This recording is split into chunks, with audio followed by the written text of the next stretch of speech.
وہ جنرل کے سامنے بیٹھا، تھوڑی دیر دائیں بائیں دیکھا اور پھر خشک لہجے میں پوچھا، آپ مارشل لا کب اٹھا رہے ہیں؟ جنرل صاحب یہ سن کر حیرت سے اس کی طرف دیکھنے لگے اور پھر وقت کا دائرہ بدلتا چلتا چلا کہ وہ کون تھا؟ اس کا نام محمد خان جنیجو تھا اور جنرل صاحب تھے فاتح افغانستان۔ جنرل ضیاء الحق اور سن تھا 1985۔ دنیا کے ہر امر کا ایک آنے کا دن ہوتا ہے اور ایک جانے کا دن۔ جنرل ضیاء الحق اس دن آنا شروع ہو گئے تھے جس دن ذوالفقار علی بھٹو نے دو تہائی اکثریت کے ساتھ قبلی وقت الیکشن کا فیصلہ کیا تھا اور جنرل ضیاء کی رخصتی کا سفر اس وقت شروع ہو گیا جب امریکی صدر ریگن نے انہیں یونیفارم اتار کر سویلین صدر بننے کا مشورہ دیا۔ جنرل ضیاء الحق ذہین انسان تھے، وہ امریکی نبض پڑھ لیتے تھے۔ انہیں اس دن محسوس ہو گیا کہ مجھے اب امریت کو جمہوریت کا برقع پہنانا ہوگا۔ چنانچہ انہوں نے 1984 میں اپنے باس کی تلاش شروع کر دی۔ پیر صاحب بگاڑا شریف جنرل ضیاء کے بہت قریب تھے، انہوں نے اپنا مرید محمد خان جنیجو دے دیا۔ جنیجو صاحب سانگڑ کے علاقے سندڑی کے درمیانے درجے کے زمیندار تھے، کیمبرج یونیورسٹی اور برٹش انسٹیٹیوٹ آف ایگریکلچر سے فارغ التحصیل تھے۔ پرانے سیاستدان بھی تھے لیکن شکل و صورت اور چال ڈھال سے کمزور اور مسکین دکھائی دیتے تھے۔ سیاست میں ان کا کوئی دڑ ابھی نہیں تھا، لوگ ان کے نام سے واقف نہیں تھے۔ ذوالفقار علی بھٹو نے اپنے دور میں ان کو ٹھیک ٹھاک رگڑا لگایا جس کی وجہ سے یہ سیاست سے طائب ہو گئے۔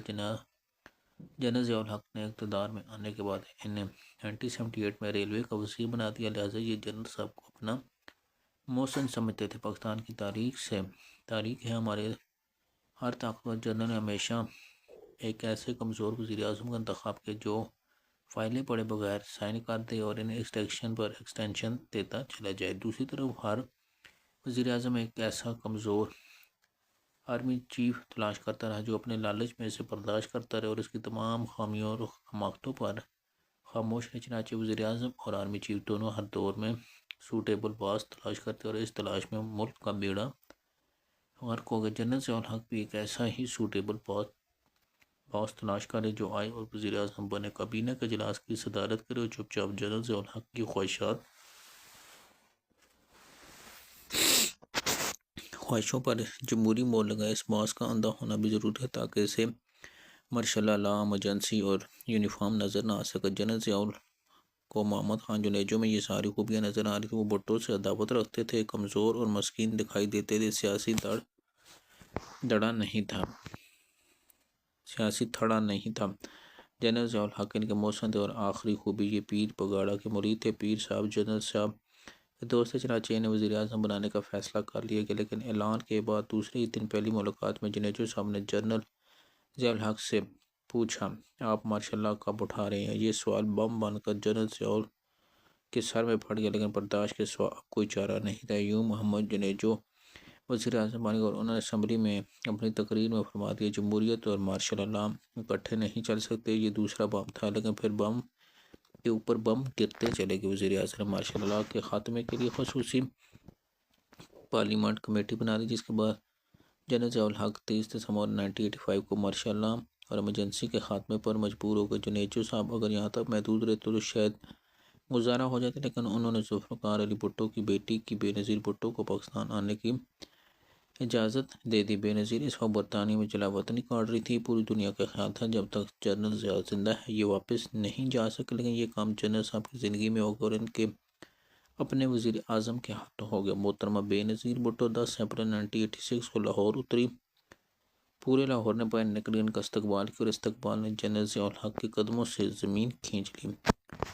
ہم آج پیچھے مڑ کر دیکھا تو ہمیں محسوس ہوگا محمد خان جنیجو نے وزیر اعظم بننے کے بعد جتنے بھی قدم اٹھائے، ان کا مقصد جنرل ضیاء الحق کو زج اور کمزور کرنا تھا۔ جنرل ضیاء نے عالمی عروج دیکھا تھا، وہ امریکہ اور یورپ کی آنکھوں کے تارا رہے تھے، وہ ملک کے سیاہ و سفید کے مالک بھی رہے، لیکن اب وہ اپنی ہی تخلیق کردہ باس کے شکار ہو رہے تھے اور باس روز ان کی پناہ کی پرتیں اتارتا چلا جا رہا تھا۔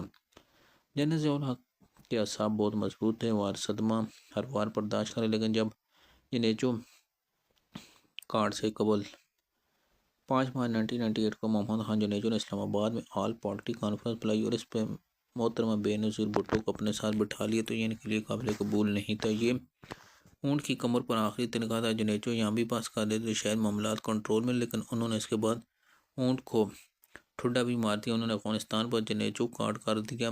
یہ جنرل ضیاء الحق کی منشا کے خلاف تھا۔ یو محمد خان جنیجو 29 مئی 1998 کو چین کے دورے سے واپس آ رہے تھے۔ یہ فضا میں تھے۔ جنرل ضیاء الحق نے ان کی حکومت اسمبلی تحلیل کر دی۔ وزیر اعظم اسلام آباد ایئر پر اترے تو وہ وزیر اعظم نہیں تھے۔ یہ اس کے بعد باقی زندگی دوبارہ وزیر اعظم بننے کی کوشش کرتے رہے، مگر اقتدار، شہرت اور دولت اگر ایک بار چلی جائے تو یہ بہت کم لوگوں کو دوبارہ نصیب ہوتی ہے، اور محمد خان جنیجو ان خوش قسمت لوگوں میں شامل نہیں تھے۔ تاریخ کی سب سے بڑی خوبصورتی یہ آپ اس کا تجزیہ کر سکتے ہیں۔ اگر آپ کو اللہ تعالیٰ نے عقل دی ہے تو آپ اس سے سبق بھی سیکھ سکتے ہیں، لیکن المیہ یہ ہے کہ انسان تاریخ سے سبق نہیں سیکھتا۔ ہمارے آج کے سیاستدان بھی محمد خان جنیجو سے سبق نہیں سیکھیں گے، تاہم یہ واقعات کا تجزیہ ضرور کر سکتے ہیں، اور تجزیے کے بعد اگر جنیجو صاحب آگ کو پھونک نہ مارتے اور سنبھل کر چلتے تو آج حالات قدرے مختلف ہوتے۔ جنرل ضیاء الحق نے موقع دیا، یہ میاں شہباز شریف کی طرح سنبھل کر قدم رکھتے جاتے تو درمیان میں دراڑیں نہ آتی، اور یوں آج کی تاریخ قدرے مختلف ہوتی۔ مجھے بعض اوقات محسوس ہوتا ہے کہ شہباز شریف نے جنیجو کے انجام سے سبق سیکھا، یہ اس لیے احتیاط سے چل رہے ہیں۔ جنیجو اگر رک جائے تو مارشاء اللہ نے پر حال ختم ہو جانا تھا، یہ اس کے قدرتی وقت کا انتظار کر لیتے۔ دوسرا اگر یہ وہ غلطی کر بیٹھے تو پھر محترمہ بے نظیر بھٹو کو واپس لانے کی کیا ضرورت؟ چلے یہ بھی ہوگا تو پھر افغانستان ایشو پر آل پارٹی کانفرنس بلانے کی کیا ضرورت؟ آپ نے یہ بھی کری، مگر اس میں محترمہ کو ساتھ بٹھانے، ان کی موجودگی میں جنرل ضیاء الحق کی پالیسی کا تبرہ کرنے کی کیا ضرورت؟ چنانچہ نتیجہ سامنے تھا۔ آپ جب چوٹ پر چوٹ لگاتے چلے جائیں گے تو کوئی نہ کوئی دوسرا رزلٹ تو نکلے گا، اور وہ نکلے گا۔ آپ یہاں محترمہ کا سیاسی ظرف دیکھیں۔ محمد خان جنیجو نے محترمہ بے نظیر بھٹو کے لیے اپنے اقتدار کی قربانی دی تھی۔ محترمہ کو جواب میں اتنی عزت دینی چاہیے جو اقتدار میں آنے کے بعد انہیں شریک اقتدار بھی بنانا چاہیے، لیکن جب سیاسی کم ظرفی دیکھیں تو محترمہ جنیجو کی طرف مڑ کر بھی نہیں دیکھا، اور یوں جنیجو صاحب صرف 61 سال کی عمر میں امریکہ میں کینسر کے ہاتھوں انتقال کر کے، لہٰذا پھر ان کی ساری اصول پرستی اور جمہوریت نوازی کا کیا فائدہ؟ آپ یہی غلطی بلاول کر رہے ہیں۔ پیپل پارٹی نے 27ویں ترمیم کے دوران اسٹیبلشمنٹ کو 3 مرتبہ بلیک میل کرنے کی کوشش کی۔ ترمیم کی منظوری سے ایک رات قبل بھی ٹھیک ٹھاک پھڈا ہو گیا، لیکن بہرحال ترمیم نے جو ہونا تھا یہ ہو گئی، مگر درمیان میں دراڑیں آ گئی۔ یہ معاملہ یہاں تک رہتا تو حالات ٹھیک ہو سکے، لیکن پیپل پارٹی نے 11 جنوری کو پی ٹی آئی کو باغ جناح میں جلسے کی اجازت دے کر اس دراڑ میں مزید اضافہ کر دیا۔ سہیل افریدی کراچی جانا چاہتے تھے، چلے جاتے، لیکن پیپل پارٹی نے ایئرپورٹ پر ان کا استقبال کر کے دوسری غلطی کر۔ یہ غلطی بھی برداشت ہو سکتی، لیکن پھر جلسے کی اجازت دینا لوگوں کا نکلا، اور پھر سہیل افریدی کی تقریب پر میڈیا کا چلنا، یہ ناقابل برداشت اور اونٹ سے کمر تنکے پر ہے۔ میں تاریخ کا طالب علم، چنانچہ میں حالات کی یہ تبدیلی دیکھ کر بڑی آسانی سے کہہ سکتا ہوں کہ یہ سہیل افریدی کا عارضی جلسہ اور بلاول بھٹو کی آخری ڈیل تھی۔ افریدی کو مزید جلسوں اور بلاول بھٹو کو مزید اجازتوں کی اجازت نہیں ملی۔ بلاول بھٹو جنیجو صاحب جیسی غلطی کر بیٹھے، انہوں نے دشمن کو گھر بھی بلا لیا اور انہیں چھت پر کھڑے ہو کر تقریر کا موقع بھی دے دیا۔ یہ غلطی ناقابل معافی، یا ہاتھی کے منہ میں گنا کھینچنے میں کترا دے۔ چنانچہ اب یہ سزا بھگتنے کے لیے تیار ہو جائیں۔ سہیل افریدی بھی اب تیاری کریں، یہ بھی ہاتھی کے پاؤں سے نہیں بچ سکتے۔ ناظرین، اگر آپ نے کالم سنا تو اس چینل کو آپ سبسکرائب کر سکتے ہیں۔